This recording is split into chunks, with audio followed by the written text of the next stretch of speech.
એક બહુ મોટા બિઝનેસમેન અમીર બાપની ઓલાદે 35,000ના બૂટ લીધા અને એના પપ્પાનો જન્મદિવસ હતો ને તે જન્મદિવસ ઉપર ગિફ્ટ આપ્યા. તે શેઠ તો બહુ રાજી થઈ ગયા અને જન્મદિવસ હતો ને તે મંદિરે ભગવાનના દર્શન કરવા ગયા.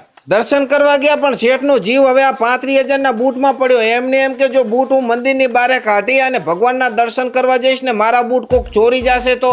એટલે શેઠ તો આમ ચારે બાજુ જોવા માંડ્યા તો મંદિરની બારે એક ભિખારી ભીખ માંગતો હતો. તો શેઠ ગયા એ ભિખારી કને અને ભિખારીને કીધું કે આ મારા બૂટ હું અહીં કને કાઢું છું, તું ધ્યાન રાખજે, હું અંદર ભગવાનના દર્શન કરી અને તરત પાછો આવું છું. એટલે ભિખારીએ કીધું કે કાંઈ વાંધો નહીં શેઠ, તમ તારે જી આવો, દર્શન કરી આવો.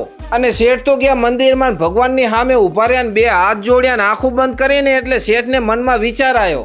તેમને ભગવાનને પ્રશ્ન કર્યો કે પ્રભુ તમે આ દુનિયા આવી કેમ બનાવી છે? આ દુનિયામાં કોઈક સુખી છે, કોઈક દુઃખી છે, કોઈ બીમાર છે, કોઈ તંદુરસ્ત છે, કોઈ અમીર છે, કોઈ ગરીબ છે. તમે પ્રભુ આટલો ભેદભાવ કેમ કર્યો?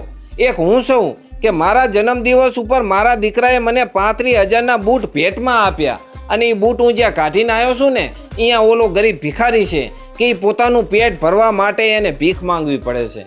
પ્રભુ તમે આટલો ભેદભાવ આ દુનિયામાં કેમ કર્યો છે?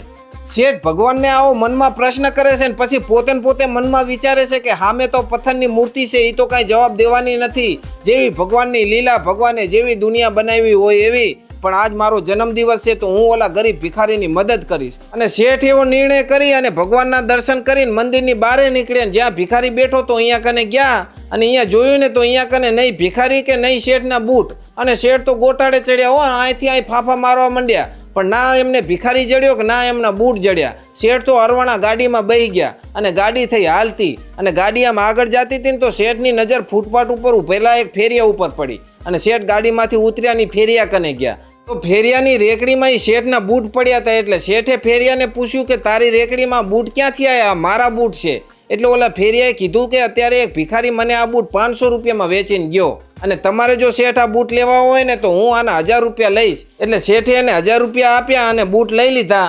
અને પછી ભગવાનને બે હાથ જોડ્યા અને કીધું કે વાહ પ્રભુ તમારી લીલાજી, મંદિરમાં મેં તમને પ્રશ્ન કર્યો હતો ને એનો જવાબ તમે એક શબ્દ બોલ્યા વગર મને સમજાવી દીધો. આખી દુનિયાનો સૃષ્ટિનો સાર સમજાવી દીધો, કર્મનો સિદ્ધાંત સમજાવી દીધો કે તમે માણસને દેવા તો ઘણું માંગતા હો છો પણ માણસ એવા લખણ ખોટા હોય છે, એવા દાનત ખોટા હોય છે કે એ તમારું દીધેલું સ્વીકારી નથી શકતા.